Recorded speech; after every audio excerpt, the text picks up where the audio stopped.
സിപിഐഎമ്മിനെതിരെ ആഞ്ഞടിച്ച് മുൻ സംസ്ഥാന കമ്മിറ്റി അംഗവും മുൻ എംഎൽഎയുമായ CKP പത്മനാഭൻ. തെറ്റുതിരുത്തൽ പാർട്ടിക്കകത്ത് ഫലം കാണാതെ വന്നപ്പോഴാണ് ജനങ്ങൾക്ക് തിരുത്തേണ്ടി വന്നത്. ഒരു തെറ്റും ചെയ്യാത്ത തന്റെ പേരിൽ സാമ്പത്തിക തിരിമറി ആരോപണം കെട്ടിവെക്കുകയായിരുന്നു. ഇതിലൂടെ പാർട്ടി തന്നെ രോഗിയാക്കി. സിപിഎമ്മിലെ വിഭാഗീയതയുടെ ഇരയാണ് താനെന്നും CKP പത്മനാഭൻ കണ്ണൂരിൽ പ്രാദേശിക ചാനലിന് നൽകിയ അഭിമുഖത്തിൽ പറഞ്ഞു. സിപിഐഎമ്മിലെ കണ്ണൂർ രാഷ്ട്രീയത്തിൽ നേരത്തെ വലിയ വിവാദങ്ങൾക്കും ചർച്ചകൾക്കും വഴിവെച്ച സംഭവമായിരുന്നു മുൻ സംസ്ഥാന കമ്മിറ്റി അംഗം CK പത്മനാഭനെതിരായ സംഘടനാ നടപടി. CKP കർഷക സംഘം സംസ്ഥാന സെക്രട്ടറിയായിരിക്കെ നടന്ന സാമ്പത്തിക തിരിമറി കേസിൽ ജാഗ്രത കുറവുണ്ടായി എന്ന് ചൂണ്ടിക്കാട്ടിയായിരുന്നു നടപടി. അന്നത്തെ കർഷക സംഘം സംസ്ഥാന കമ്മിറ്റി ഓഫീസ് സെക്രട്ടറി നടത്തിയ 4 ലക്ഷം രൂപയുടെ തിരിമറിയിൽ CK പത്മനാഭന് നോട്ടപ്പിശകുണ്ടായി എന്ന് വിലയിരുത്തി CPIM സംസ്ഥാന കമ്മിറ്റിയിൽ നിന്ന് ബ്രാഞ്ച് കമ്മിറ്റിയിലേക്ക് തരം താഴ്ത്തിയിരുന്നു.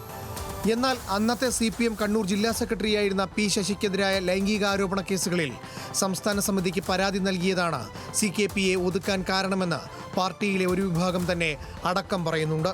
CPM ബ്രാഞ്ച് കമ്മിറ്റി അംഗവും പിന്നീട് ഏരിയ കമ്മിറ്റി അംഗവുമായി തുടരുന്ന CK പത്മനാഭൻ 12 വർഷങ്ങൾക്ക് ശേഷമാണ് പാർട്ടിക്കെതിരായ തുറന്നു പറച്ചിലുമായി രംഗത്തെത്തുന്നത്. ഒരു തെറ്റും ഞാൻ ചെയ്തിട്ടില്ല. ഒരു പൈസയുടെ ക്രമക്കേട് എന്നെ പറ്റി പറയാനും പറ്റില്ല ഒരാൾക്ക്. പക്ഷെ അങ്ങനെ ഒരു പ്രതീതി വരുത്തി വെച്ചു.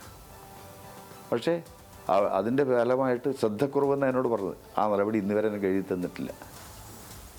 ഞാൻ 15 തവണ അപ്പീൽ കൊടുത്തു. 15 തവണ അത് പരിഹരിച്ചില്ല. ഇത് എൻ്റെ മേലെ കെട്ടിയേൽപ്പിച്ച അങ്ങേയറ്റം ഈ വിഭാഗീയതയുടെ ഭാഗമായിട്ടുള്ള പ്രതികാരകരമായ നടപടിയാണെന്ന കാര്യത്തിൽ ഒരു തർക്കമില്ല. ഇത് പറഞ്ഞതിൻ്റെ പേരിൽ എൻ്റെ പേരിൽ വീണ്ടും നടപടി വന്നാലും എൻ്റെ പക്ഷം ശരിയുടെ പക്ഷമാണെന്നാണ് ഓർമ്മ.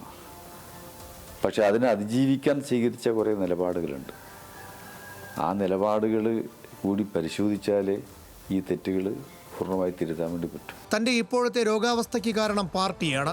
താൻ സാമ്പത്തികമായി തിരിമറി നടത്തിയെന്ന് പ്രതീതി ഉണ്ടാക്കുകയും വിഭാഗീയതയുടെ ഭാഗമായുള്ള പ്രതികാരത്തിന് ഇരയാവുകയുമായിരുന്നു. പാർട്ടിയിൽ വിഭാഗീയത ഉണ്ടായത് മുഖ്യമന്ത്രി സ്ഥാനത്തെ ചൊല്ലിയാണ്. അന്ന് താൻ നിലകൊണ്ട പക്ഷം ശരിയുടേതായിരുന്നു. പ്രവർത്തിക്കുമ്പോൾ തെറ്റുണ്ടാവും, സ്വാഭാവികമാണ്. അപ്പോൾ ആ തെറ്റുകൾ ഇപ്പോൾ കുറേ മുടച്ചു നിൽക്കുന്നു. പണ്ടേ തെറ്റുകളുണ്ട്. തെറ്റുകൾ പാർട്ടിക്കുള്ളിൽ പരിഹരിക്കപ്പെടും. ഇങ്ങനെയാണ് തെറ്റിൻ്റെ ഒരു സ്വഭാവം. പക്ഷെ ഇപ്പം അത് കുറേ കൂടി ശക്തിപ്പെട്ട് ജനങ്ങളിലേക്ക് കൂടി സ്വാധീനിച്ചിട്ടുണ്ട്. ആ ജനങ്ങളെ കൂടി സ്വാധീനിച്ചപ്പോഴാണ് ജനങ്ങൾ തിരുത്താൻ വേണ്ടി തയ്യാറായത്. അതാണ് ഇപ്പോൾ നടന്ന പാർലമെൻറ്റ് തെരഞ്ഞെടുപ്പിലെ പരാജയത്തിലൂടെ കാണാൻ വേണ്ടി സാധിക്കുന്നത്. പാർട്ടി ഇപ്പോൾ എത്തിച്ചേർന്നിരിക്കുന്ന അവസ്ഥയ്ക്ക് കാരണം പാർട്ടിയിൽ നിന്ന് തന്നെ പുറത്താക്കിയവരാണ്. പാർട്ടിക്കാരനായി എന്നും തുടരാനാണ് ആഗ്രഹിക്കുന്നത്. പലതും ഇതുവരെ തുറന്നു പറയാതിരുന്നത് അതിനാലാണെന്നും CK പത്മനാഭൻ കണ്ണൂർ വിഷൻ ചാനലിന് നൽകിയ അഭിമുഖത്തിൽ പറഞ്ഞു. സംസ്ഥാനം സാമ്പത്തിക പ്രതിസന്ധി നേരിടുന്ന സാഹചര്യത്തിൽ EMS മന്ത്രിമാരും ശമ്പളം കുറച്ചു വാങ്ങിയതുൾപ്പെടെ ഉണ്ടായിട്ടുണ്ട്. ഇത് മാതൃകയാക്കണമെന്ന് പറഞ്ഞ CK പത്മനാഭൻ പിണറായി സർക്കാരിനെതിരെയും അഭിമുഖത്തിൽ പരോക്ഷ വിമർശനം ഉന്നയിച്ചു. ന്യൂസ് മലയാളം, കണ്ണൂർ.